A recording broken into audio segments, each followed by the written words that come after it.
Doctor Zakir Naik Hindu না মুসলমান, এই প্রশ্ন বিশ্বের কাউকে করতে হবে না। স্বয়ং ডাক্তার জাকির নায়েক নিজের পরিচয় দিচ্ছেন তিনি একজন হিন্দু। ডাক্তার জাকির নায়েক আন্তর্জাতিক অঙ্গনে বিভিন্নভাবে বিভিন্ন বিষয় নিয়ে লেকচার দিয়ে চলছেন। এর মধ্যে তার লেকচারের একটা বিষয় ছিল বিশ্বজনীন ভ্রাতৃত্ব। বিশ্বজনীন ভ্রাতৃত্বের শিরোনামে লেকচার দেওয়াকালে দেবরায় নামক এক হিন্দু তাকে প্রশ্ন করেছিলেন। এই প্রশ্নটা ডাক্তার জাকির নায়েকের লেকচার বাংলা অনুবাদ হয়ে আমাদের মার্কেটে অ্যাভেলেবেল পাওয়া যায়। এর মধ্যে পিস পাবলিকেশনসের ছাপা ডাক্তার জাকির নায়েক লেকচার সমগ্রগুলো খুব বেশি পরিচিত। ডাক্তার জাকির নায়েক লেকচার সমগ্র ভলিউম নাম্বার 2, যা সংকলন করেছেন মোহাম্মদ রফিকুল ইসলাম, সম্পাদনা পিস সম্পাদনা পর্ষদ, পিস পাবলিকেশনস ঢাকা কর্তৃক ছাপা। ডাক্তার জাকির নায়েকের লেকচার সমগ্র ভলিউম নাম্বার 2 এর 532 ও 33 নম্বর পৃষ্ঠায় উল্লেখ রয়েছে, দেবরায় নামক সেই হিন্দু ব্যক্তি জিজ্ঞেস করছেন, জাকির ভাই, যদি কোনো হিন্দু কোরআনের রীতি অনুসরণ করে যা হিন্দুদের বহু গ্রন্থের রীতির মতোই, তাহলে কি একজন হিন্দু নিজেকে মুসলিম বলতে পারে? অন্যদিকে একজন মুসলমান কি নিজেকে হিন্দু বলতে পারবে? কারণ আপনার আলোচনার ভাষণে আপনি বিশ্ব ভ্রাতৃত্বের কথাই বলছেন। ডাক্তার জাকির নায়েক তার এই প্রশ্নের জবাব দিচ্ছেন, ভাই জিজ্ঞেস করেছেন কোন হিন্দু কি ইসলামের কোরআনের নীতি অনুসরণ করতে পারে এবং হিন্দুত্ববাদীকে কি মুসলিম বলা যাবে, এবং একজন হিন্দুকে কি মুসলিম বলা যাবে? ভালো কথা, আসুন আমরা মুসলিম এবং হিন্দুর সংজ্ঞা জানার চেষ্টা করি। আমি যেমন বলেছি, মুসলিম ওই ব্যক্তি যিনি তার ইচ্ছার স্বাধীনতাকে আল্লাহর নিকট সুপর্দ করেছেন, যিনি সর্বশক্তিমান আল্লাহ। হিন্দু শব্দের সংজ্ঞা কি আপনি কি জানেন? হিন্দু একটি ভৌগোলিক সংজ্ঞা। যে কোনো ব্যক্তি ভারতে বাস করে, যে কেউ ভারতীয় উপত্যকার সভ্যতার এই এলাকায় বাস করে, সে হিন্দু। সংজ্ঞানুযায়ী আমি হিন্দু। আপনি কি তা জানেন? হিন্দু হলো ভৌগোলিক সংজ্ঞা। ভৌগোলিকভাবে আমি একজন ভারতীয়, ভৌগোলিকভাবে আমি হিন্দু। এরূপ আমাকে যদি আপনি জিজ্ঞেস করেন আমি কি ভৌগোলিকভাবে হিন্দু, আমি বলতে পারি হ্যাঁ আমি হিন্দু। এর কিছু দূর পরে ওই প্রশ্নকর্তা আবার প্রশ্ন করেন, আপনার মতে যে ব্যক্তি এই ভূখণ্ডে বাস করে সে কি হিন্দু? জাকির নায়েক সাহেব উত্তর দেন, হ্যাঁ ভৌগোলিকভাবে আমি বলি ভাই ঠিকই বলেছেন, যে ব্যক্তি এই ভূখণ্ডে বাস করে সে হিন্দু। এছাড়া ডাক্তার জাকির নায়েক লেকচার সমগ্র অনুবাদ ও সম্পাদনা ডাক্তার হুমায়ুন কবির, গোলাম সুবহান সিদ্দিকী, মাওলানা শহীদুল ইসলাম ফারুকী, নূর মোহাম্মদ মল্লিক। প্রকাশনায় ডাক্তার জাকির নায়েক পাবলিকেশনস, বাংলা বাজার, ঢাকা। পরিবেশনায় রিমঝিম প্রকাশনী, ইসলাম পাবলিকেশনস, 50 বাংলা বাজার।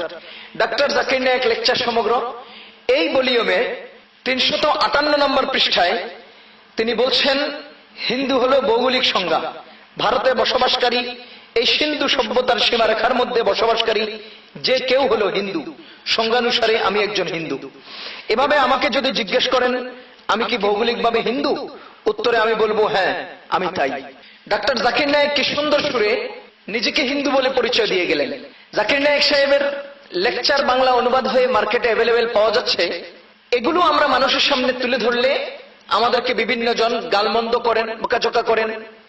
কিছুদিন আগে আমার লেখা ডাক্তার জাকির নায়েকের ইসলাম বিকৃতি স্বরূপ এই বইটার এ সমস্ত রেফারেন্স গুলোকে ভিত্তি করে পিস পাবলিকেশনসের ডাইরেক্টর পরিচয় দিয়ে ফোন করেছেন, এবং এক পর্যায়ে তিনি তুই তোয়াঙ্গারি, তোরা হানাফি, তোরা মাজার পূজারি, এই সেই বহু ধরনের কথাবার্তা তিনি বলেছেন। আমরা বলতে চাই এখানে আমাদের দোষ কোথায়? আমরা তো তাদের এই অসুবিধাগুলো তুলে ধরছি। কারো দোষ তালাশ করা এবং তার অসুবিধাগুলো ধরিয়ে দেওয়া এক নয়। দোষ ধরা আর অসুবিধা ধরিয়ে দেওয়া এক নয়। আমরা অসুবিধা ধরিয়ে দিচ্ছি বিশ্ব মুসলিমকে সচেতন করার জন্য। এখন পিস পাবলিকেশনস তাদের সম্পাদনা পরিষদের পক্ষ থেকে এটা প্রকাশিত হয়েছে, ওইটাই আমরা দেখিয়ে দিচ্ছি। তারা দোষী হয় না, আমরা দোষী হই। তারা গালমন্দ শুনি না, আমরা গালমন্দ শুনি। ডাক্তার জাকির নায়েকের এই সমস্ত আলোচনাগুলো বিশ্বের মুসলমানদেরকে কি দিচ্ছে? তিনি নিজেকে হিন্দু পরিচয় দিয়ে আসলে মানুষকে কি বুঝাতে চাচ্ছেন? তার এই সংজ্ঞা অনুসারে ভারতের সমস্ত মানুষ হিন্দু হতে হয়। যারা ভারতে বসবাস করে তারা হিন্দু, 1947 সালের আগে ভারত, বাংলাদেশ, পাকিস্তান এই তিনটা রাষ্ট্র ছিল ভারতবর্ষ। তাহলে 47 সালের আগে বাংলাদেশের, পাকিস্তানের সমস্ত মানুষ হিন্দুই ছিল, বাংলাদেশের মানুষরাও হিন্দু ছিল, পাকিস্তানের মানুষরাও হিন্দু ছিল, ভারতের সমস্ত মুসলমানরাও হিন্দু। তার সংজ্ঞা অনুসারে আমরা ফলাফল পাই যে ভারতের অধিবাসীরা হিন্দু। এখন বিশ্বের যে কোনো অঞ্চলে যে কোনো মানুষকে যদি আপনি জিজ্ঞেস করেন যে হিন্দুরা কি মুসলমান, অবশ্যই বলবে না, হিন্দুরা মুসলমান নয়। তাহলে হিন্দুরা কি? হিন্দুরা কাফের। তা কাফেররা কি জান্নাতে যাবে? উত্তর আসবে অবশ্যই জান্নাতে যাবে না। এখন যদি ভারতের মুসলমানদেরকে কাফেরের দোষ থেকে মুক্ত করতে হয়, যদি ভারতের মুসলমানদেরকে হিন্দুর এই শৃঙ্খল থেকে মুক্ত করতে হয়, তাহলে বলতে হবে ভৌগোলিক হিন্দুরা কাফের নয়, অথবা বলতে হবে যে সকল হিন্দুরা মুসলমান তারা কাফের নয়। ভৌগোলিক হিন্দুরা কাফের নয়, অথবা যে সকল হিন্দুরা মুসলমান তারা কাফের নয়। এইভাবে তাদেরকে বাঁচিয়ে মুসলমানদের আওতায় আনতে হবে এবং তাদেরকে জান্নাতি সাব্যস্ত করতে হবে।